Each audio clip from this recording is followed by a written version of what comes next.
you're not learning only one subject of the business, but when you do the transformation, actually you are seeing quite a lot of the spectrum of the business itself, right? What is the thinking from the top leaders, and how to manage and connecting the dot between one business to another business, right? Remember again, business is a business, but actually the one who running this one is actually a person.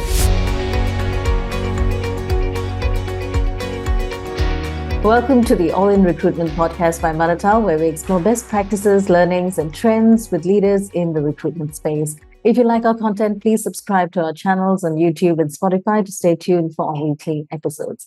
I'm your host, Lydia. This week we have Herman Cahyadi of Gojek. Welcome to the show, Herman. Thanks for joining us. Thank you, Lydia. Thank you for having me over here. So, Herman, you have been in the talent space for some time. So what keeps you in the talent space? Tell us a little bit about yourself here. I think it's not just about talent, right? So because my DNA is actually become the more on the people matters. I love people, right? Because people is very unique. How you connect with them, how to please them, and how to understand about the person. That make things very unique for me, right? So that's the reason why I actually love regarding about the human resource. I very love about the talking about the people, understand them, something like that, right? I'm not very good to connect with people, but actually I'm love to understand about the people. That's make me something valuable, right? To understand the people and try to understand how they think and how they act and how to develop them into some point, right?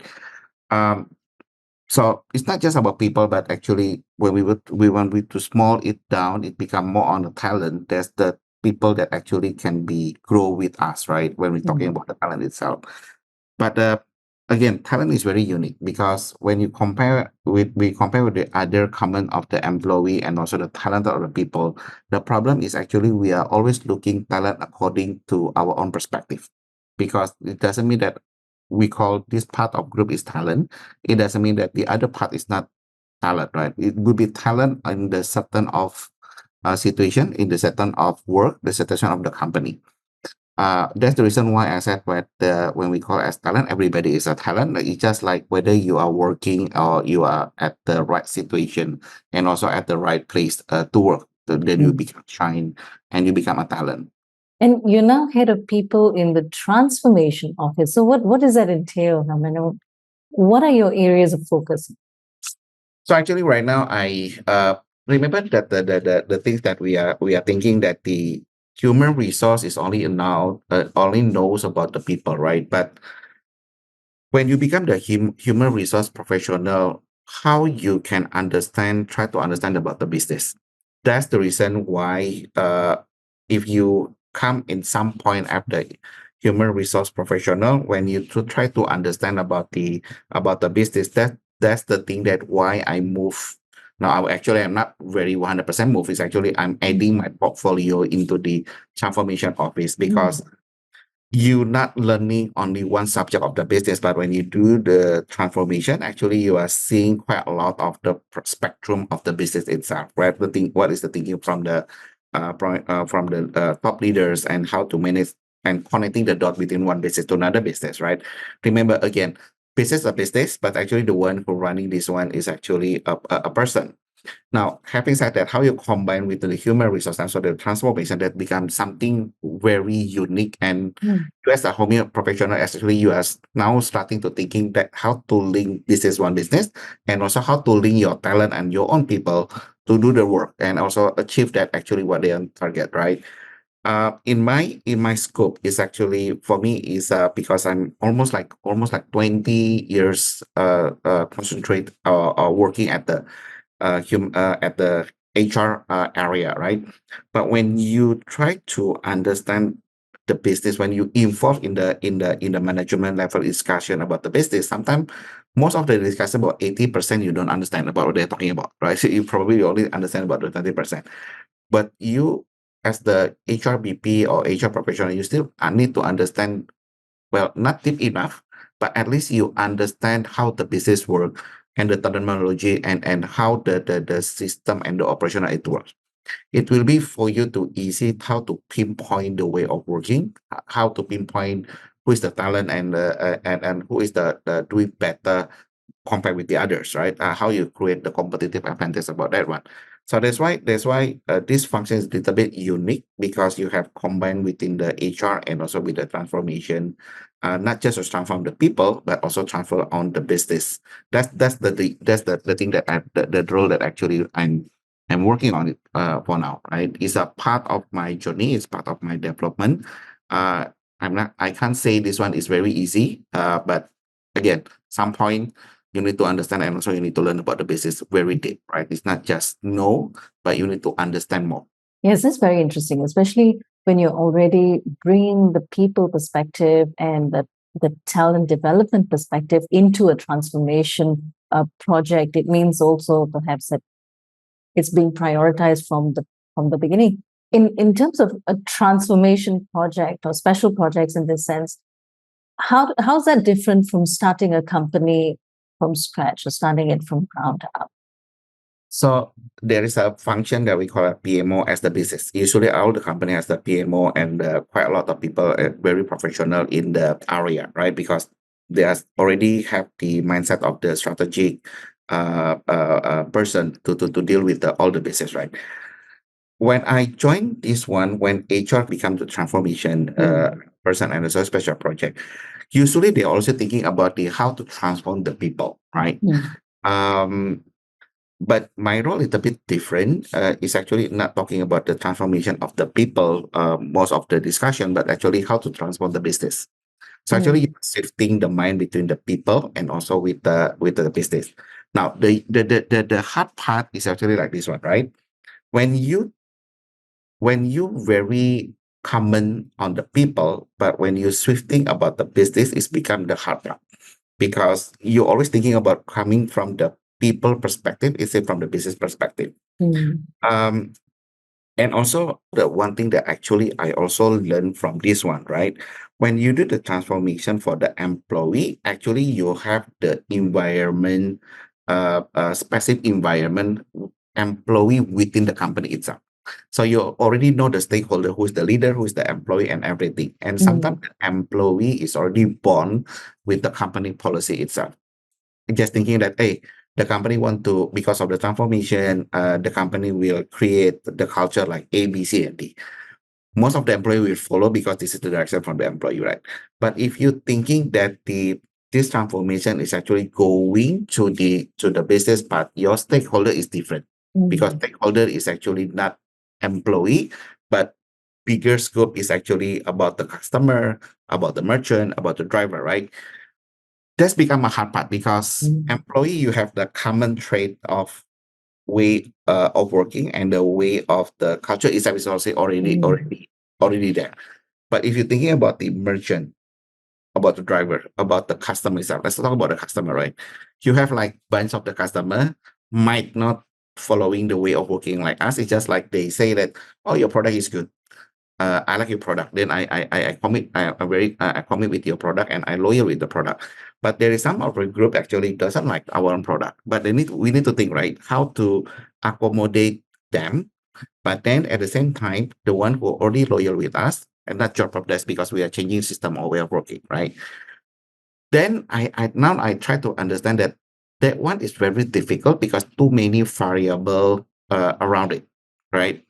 That's the reason why I said that the connecting, coming back to the HR perspective, then how to you as a HR try to understand, not just to understand the employee, but you also need to understand about the customer needs.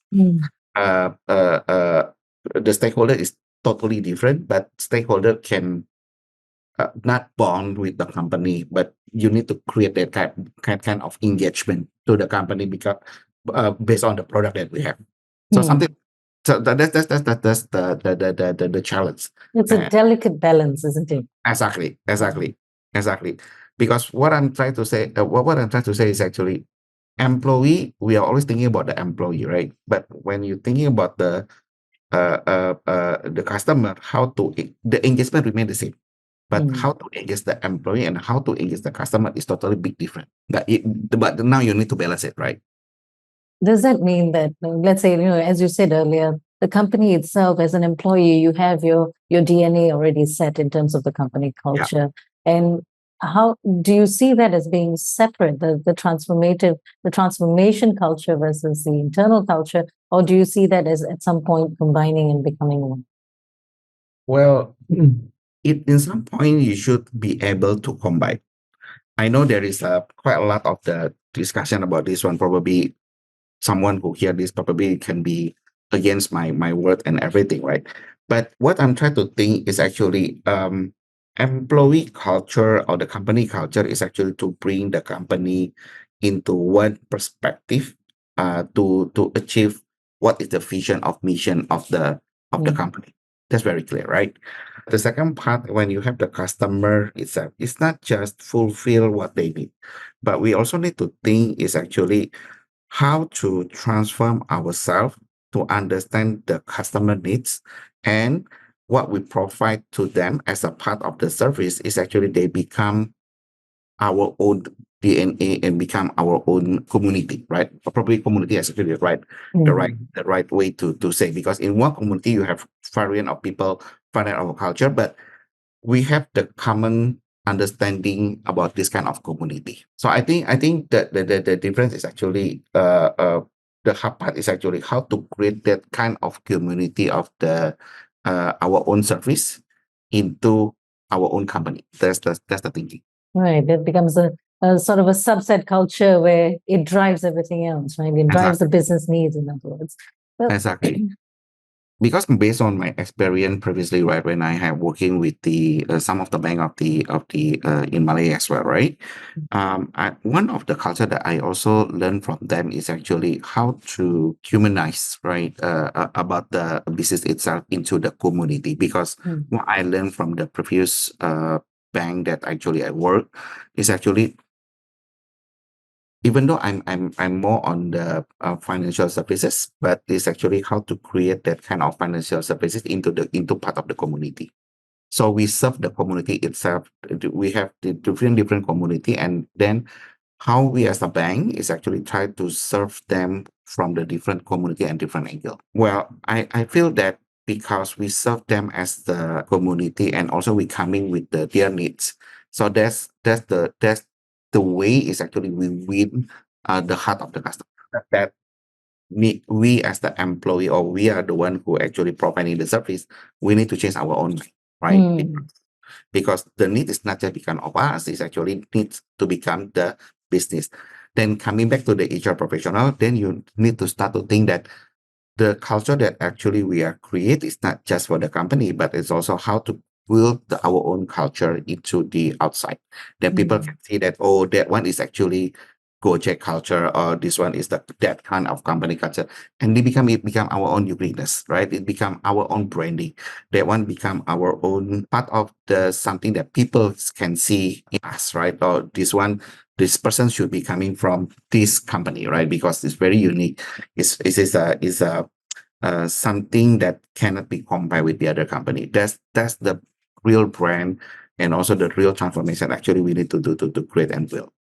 Now, in terms of really looking into long-term needs, I would imagine this would be a sort of a long-term projection as to what sort of development you might need for people in a transformative environment. So are there any specific areas that you're looking at in terms of developing the existing talent to achieve these kinds of goals or this kind of mindset? If I see on the perspective of the tech company, right? Because I'm spending quite a lot of time in the financial sector now. The last of 5 years, I'm actually working at the tech company, right?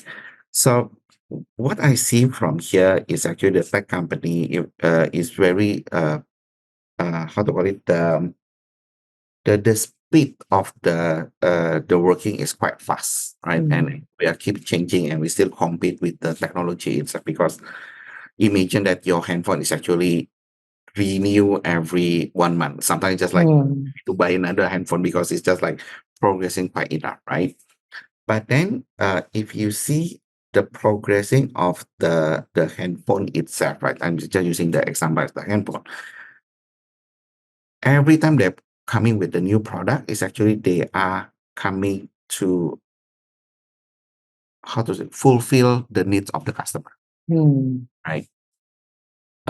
Previously, probably when we create a product, is actually we serve the purpose of the customer. But then, when the technology become more advanced, is actually we are actually try to helping the customer to make their life very easy. Is try to easier the process, making them is more user friendly, and also try to create a product that they can use on daily basis, on the daily basis, right? But if you think about it, right, the process behind that, there is quite a lot of people is actually putting their mind and their heart into that kind of the product. Having said that, right, how to develop all the tech people because of this movement, innovation, strategic, and also try to understand the customer and doing the research and everything. Something to develop is not just about the skill itself. For me, I think the one who actually working in the tech, they already starting about like, if I finish this, what next, and what the improvement that I can do, what is the innovation I can do, how to deal with the innovation, and also with the way I need to do. I think everybody in the tech company, as far as I know, they already did that, right? But one thing actually they are forgetting about this one, something that we need to develop from them is actually it's okay to be failed. It means that sometimes it's not the thing that we are thinking, the things that we are want to achieve and everything, sometimes is fail during the journey. During that time is actually they are forgetting how to wake up from their break, because sometimes they break down because of the failure, right? But the most of the time that I see during this time of era, right, people is forgetting how to survival in this kind of situation. For me, that's the most important that we need to develop to our own people, especially in tech, because again, tech is living with the technology itself. It's very easy to innovate, very easy to create a good product.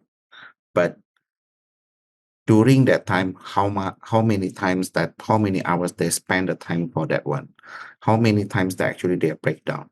How many times they say that this is not the work that I need, that I want to do? This is the thing that I impact my well-being, right?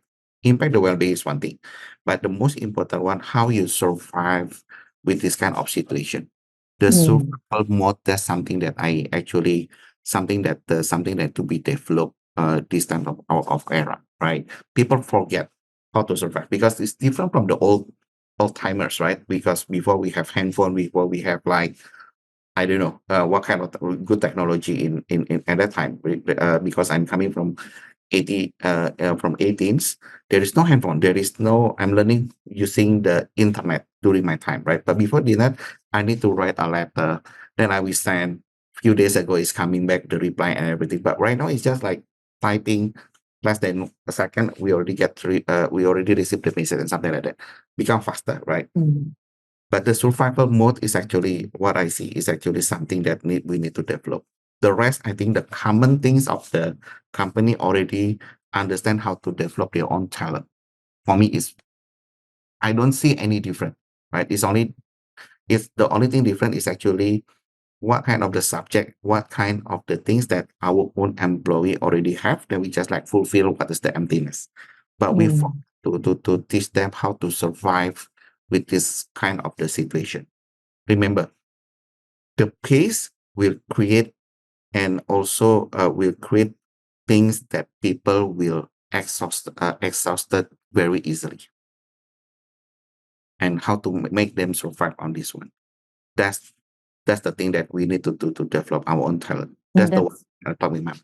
Yeah, that is a foundational element that in fact everyone needs, especially in volatility. We came out of the pandemic and there's so many changes in terms of technology, as you said, right? And also looking at the people function itself and talent acquisition, or the people function itself rather than the whole company. Let's go into the team itself. So is also that impact of digitalization and the rapid changes in technology, the need for more data and analytics and insights into these things. So, how do you think this has changed the role of talent acquisition professional or someone in the people space today? This is the unique or something that I think is something that quite a lot of the HR professional to think, right? If you imagine right now, right, the technology to help us to find a right candidate to our own company. First selection, doing the paper, or AI can help you to find a right candidate or what the right competency that we need during to that kind of the people, right? But I'm still also having a problem to that kind of area. I give you an example, right?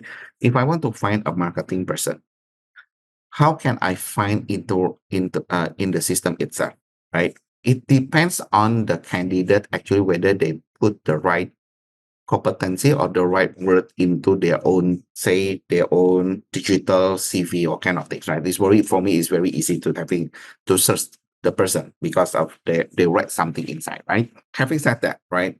If the person or the candidate is actually writing a right things about him or her in their own biodata and by the system, it's very easy for us to find them very quickly, right?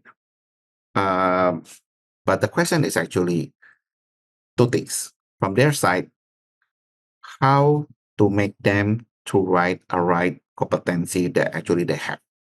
But in our side, is actually how to ensure actually that person is actually equal to the things that actually they already write into their own system.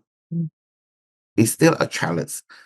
The tech is actually helping us to write a candidate, but the problem is actually sometimes from our perspective, it's actually only garbage, right? Because you can write that I'm very good in human resource, I'm very good over here and everything, but your experience is only like 1 year or 2 years. And every certain of years is actually you are moving from one company to another company with the same title, with the same, is only the moving is at the same level. The level can be different, but you are just working the same thing over and over again.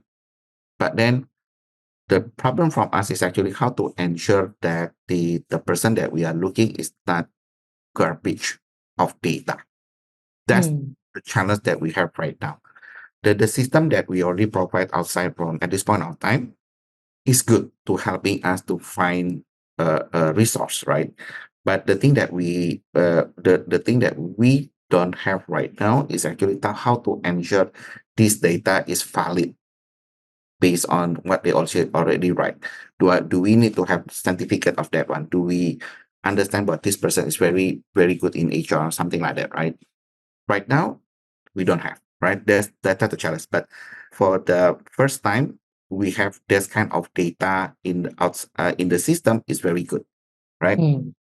You can play around with the third party sourcing and source about this one is very easy to find it. Just like typing, you have quite a lot, right? But many times it's just like, is it true? It's not, because we compare with the when we do when we did the interview, it's just like I don't think he's writing a right competency, and we don't feel that he has the competency itself.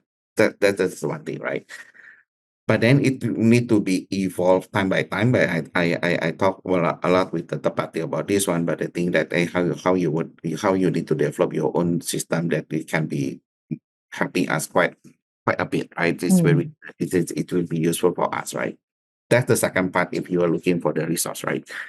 The second part is actually the process itself, right? If take out the candidate out of the equation, but if you see from the process perspective, it's helping us quite a lot. It's very effective. It's very efficient. We don't spend quite a lot of time from finding a candidate until we onboard the person. System can help us. System can tell us, can teach us, and also can be processed by its own. So from quite a lot of people that I have using that kind of technology is only have less people and that lets people can help to help us to think about the strategic things rather than doing the admin input the system and so on and so on, right? But from the process perspective, it's very effective, it's very efficient, it's very good, right? Not just the process, but also if you consider on the cost perspective, it's very good as well. Something we can sell to the management that by using this kind of system, it will be saving our own money quite a bit, right? But something that we always forget, because the how to call this one is based on the financial, is actually our own loss cost is only calculating for 1 year, right? But then how we see cost is not probably is very expensive at the beginning, but actually if you see the long term, it will be more cost saving for the company if you want to implement any kind of technology in your own, right? Probably the investment at the beginning is quite expensive, but you see the long term, it will be great. So that's the two things that I see from the TA perspective, and also related to the technology that we have right now. And as you said, it elevates the role of talent acquisition professional or someone in the people space to become more strategic and also assess the data that you get from the technology and understand what the challenge really is. And it's also interesting to see how you've given the feedback to the service provider to enhance the product. So that's quite an interesting, nice to see sort of a partnership that you have there. That's great. So clearly you've seen nearly 20 years in recruitment, not just recruitment, just in this people space, right? And you've also gone from different industries, and now you've moved into transformation perspective, which is very interesting to see, especially when you're looking at developing the needs of the people, going really to the foundational aspects of what it takes to move people from one space to a different kind of mindset. So what advice would you give someone who is starting out in recruitment today? So I think if I can give one advice to recruitment, right? I see quite a lot of people is graduating from certain of faculty and become a recruiter, right? One advice to them is about if you want to find a recruitment, it's not just a job actually that you are doing just to recruit people. The most things that actually when you become a recruiter is actually learn about the people. Then you're gonna see the different perspective rather than you seeing people as the list of people need to choose, right? I see a lot of the recruiter doing the interview. It's just like doing a checklist, right? Okay, Herman, I want to recruit Herman. Do Herman has the strategy thinking? Tick. Do Herman have the operational skill? Tick. Do Herman is very friendly? No. Straight. Like it's just like quite a lot. It's just like when you do the interview, it's just a checklist, right? But the most important one, you as the recruiter, yes, you have a checklist for you to understand the person, to guide you to understand about the position and also the person. But the most important one is actually you learn about the person and you're gonna see about what is the best of the person. Then you can see what is the fit for the person into a different role of the situation and also the position, right? Imagine that you only pointing one person into the one job, but you're gonna miss quite a lot of the benefit to understand the person against the other position that you are looking for. Because sometimes you interview a person for one position, probably he's very good at the other position that you don't know. If you just using the checklist, choose the people. That's the only thing that advice I can give to the recruiter as the real life, right? Thank you so much, Herman. I think this has been great, especially it's a brand new perspective to have to see transformation through the lens of the people function and really looking deep into what it takes to bring both the business needs and the people's needs together inside an organization that is growing and transforming, and all the different challenges that come our way. What is that one key ingredient that will keep you going to the next phase. So thank you so much, Herman, for your time and your wonderful insights today. You've been really generous. So drop us your contact details for those listening in who want to connect with you later. Yeah, if you want to connect with me, I can be able to find in the. You can email me at hacahyadi.id@gmail.com. I'm open to anything that I can probably I can help. So thanks again, Herman. Wonderful to have you on the show. Yeah, sure. All right, thank you. And we have been in conversation with Herman Cahyadi of Gojek. Thank you for joining us this week. And remember to subscribe. Stay tuned for more weekly insights from All in Recruitment.